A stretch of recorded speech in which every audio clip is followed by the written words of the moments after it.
بسم الله الرحمن الرحیم الذین آمنوا و تطمئن قلوبهم بذکر الله الا بذکر الله تطمئن القلوب.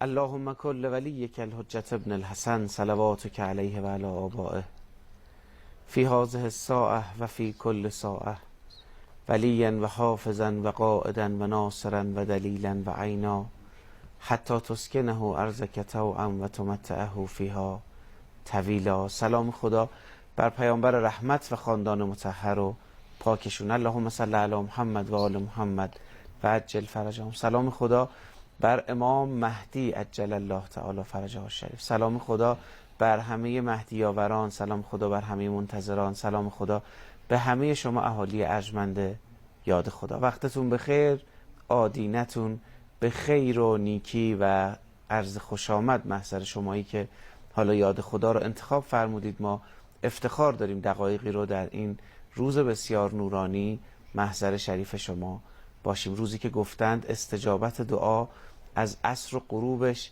بسیار نزدیک هست. محضر سرور ارجمندم، کسی که افتخار داریم هرگاه چهره نورانیشون رو میبینیم، چه در برنامه یاد خدا و چه در رسانه، یاد موضوع مهدویت میفتیم و در یاد خدا هم با سلوک مهدوی محضر شریفشون شرف یاب شدیم. به آقای حیدری کاشانی عزیز سلام میگم. آقا سلام علیکم و رحمت الله. السلام علیکم و رحمت الله.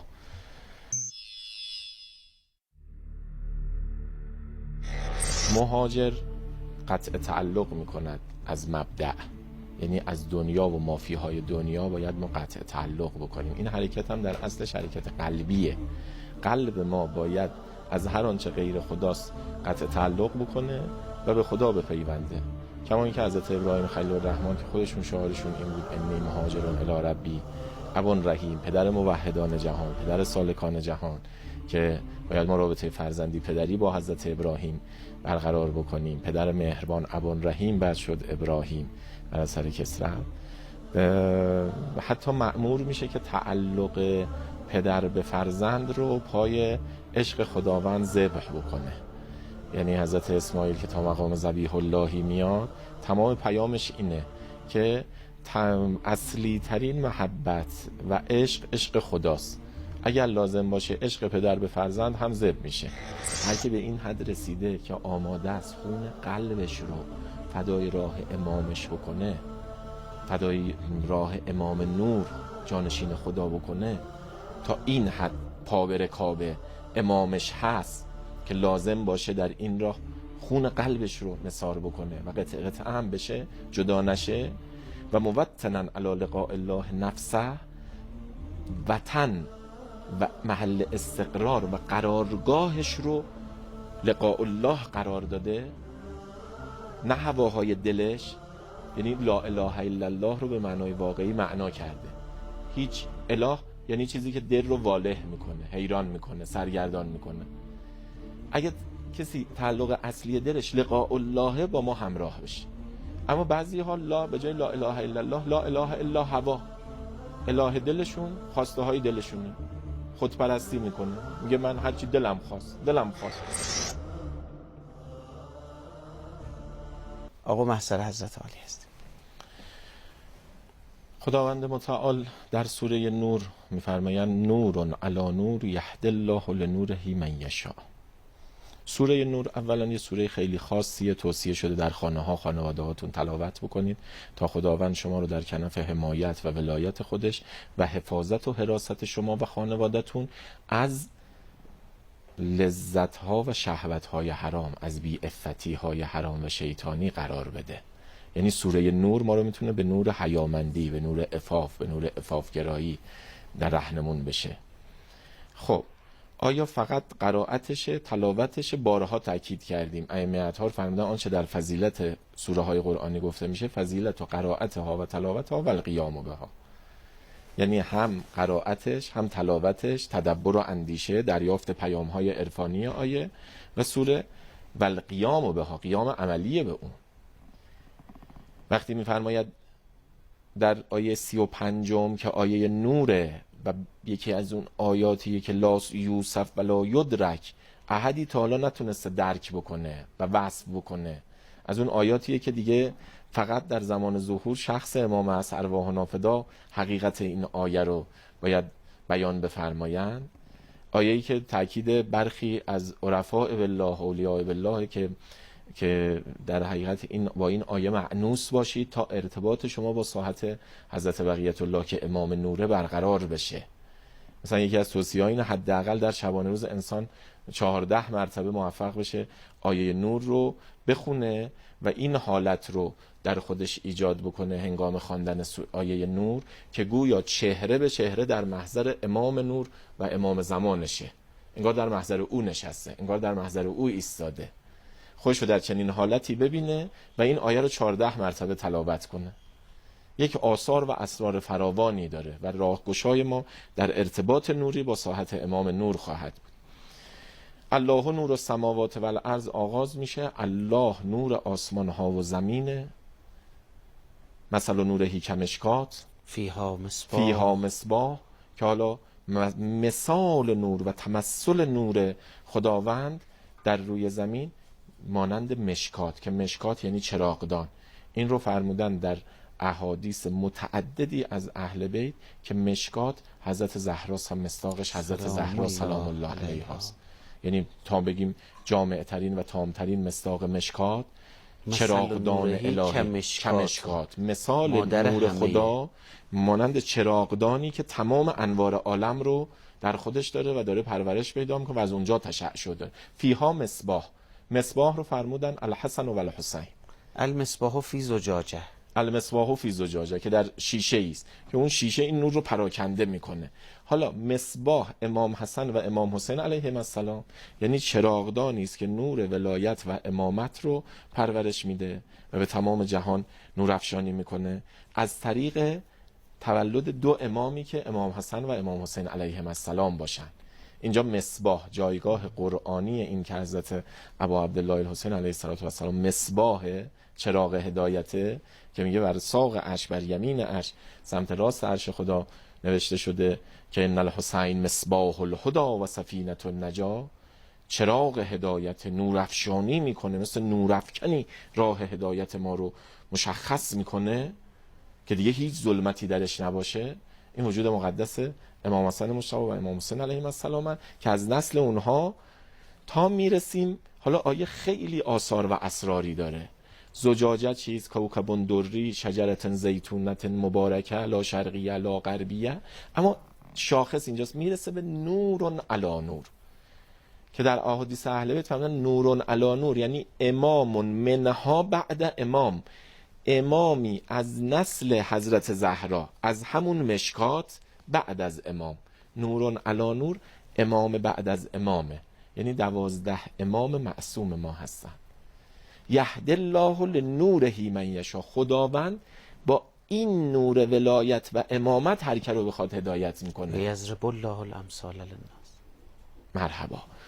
ببینید اینجا میفرماید یعنی بدون نور ولایت و امامت هدایتی در عالم متصور نیست. یعنی با این مثال چراغ و چراغدان و این ویژگی هایی که فرمودن میخوان قریب به ذهن کنن مسئله ولایت و به تبعش هدایت رو که هدایت به سمت خدا، مهاجرت الله، فرار الله جز با نور هدایت امام و نور علی نور، امام بعد امام امکان پذیر نیست. یه کسی بگه که آقا من دستمو از دست امام میکشم بیرون، فقط تمسک به قرآن، حسبنا کتاب الله. این آیه نور علی نور یهدی الله لنوره من یشاء میخواد بگه که شما در ضلالتی، در ظلمتی. چرا؟ چون امام نور رو رها کردی، بعد میگی که من میخوام طی طریق بکنم. میگه این آیه میخواد بفرماد با احادیثی که از پیامبر مکرم اسلام داریم، احادیثی که از اهل بیت داریم، مثلا این حدیثی که عرض میکنم فرمود مشکات، مصداق مشکات مثل نور خدا حضرت زهرا سلام الله علیها، مصداق مصباح امام حسن و امام حسین علیهم السلام. در همینجا نور علی نور میگه امام منها بعد امام، امام معصومی، امام نوری بعد از امام نور، اون منها از نسل حضرت زهرا. بعد یهدی الله لنوره من یشاء فرمودن یهدی الله به ولایتنا من یشاء. این نور خدا نور ولایت ماست، نور امامت ماست. باید دست در دست امام نور ما مهاجرت الله و فرار الله رو سامان بدیم ولا غیر، وگرنه طعمه شیطان میشیم، طعمه هوا میشیم، هواهای نفسانی، طعمه وسوسه های شیطانی، طعمه جاذبه های دنیایی. و اصلا در یک جنبندی کلان گویا اصلا خداوند متعال انسان رو میاره به این عالم برای اینکه با امام نور زمانش تلاقی پیدا بکنه و ببینه نسبت به اون نور نمره قبولی میگیریم یا نمره مردودی، جذب اون نور میشیم یا نه. و البته جذب اون نور شدن، یه از حضرت آیت الله العظما بهجت پرسیدن که چی کار بکنیم عاشق خدا بشیم؟ فرمود خدا نوره. الله چیکار کنیم عاشق الله بشیم؟ فرمود الله نور السماوات و الارض. ما هم پروانه ای هستیم. شما مثل این سوال فرمودن اصلا بدیهیه، مگه میشه انسانی عاشق خدا نباشه؟ مثل اینه که بگید ما چگونه به پروانه یاد بدیم دور شم بچرخ. آفرین. یاد بدیم که توجه به نور داشته باشه، یاد بدیم که ذاتش علاقمند به این ماجراست. پروانه وجود ما چون از روح خدا و از نور خداست، آتش نور خدا رو داره. مگر اینکه کورش کنی، حبسش کنی، این پروانه رو توی شیشه‌ای ببندی. دیشب این تعبیر آقای بهجت رو میخوندم توی یک کتابی دارن که جلوه هایی از و آثار و برکات حرکت سید الشهدا علیه السلام، رحمت واسعه. عجب کتاب، پاراگراف‌های خیلی کوتاه و اتفاقا یکی از پاراگرافات هم فصل اولش که راجع به محبت به امام حسینه، همین مثال شما دقیقاً اتفاقا همونجاست. میگه که پرسیدن چیکار کنیم عاشق الله بشیم؟ فرمود یه لبخندی زدم، فرمودم مثل اینه که بگیم چیکار کنیم پروانه عاشق نور بشه. پروانه رو به محض اینکه رها میکنی نگاه میکنه حتی بین این نورهایی که اینجا هست کدوم نورانی تره، یک سره میره پیش اون. حتی پیش نور ضعیف در رفته باشه، شما یه نور قوی تری روشن کنی رها میکنه میاد پیش این. کشش به نور، جذب به نور تو ذاتشه. کما این که در وجود ما چون ما نفخت فیه من روحی، از روح خدا در ما دمیده شده، روح خدا از جنس نوره، ما اصلا یک حقیقت نورانی داریم فراتر از این بعد جسمانی و اون حقیقت نورانی به ما ارزش میده. و یعنی این حقیقت جسمانی که به تعبیر امیرالمومنین ورودیش نطفه است، خروجیش جیفه است.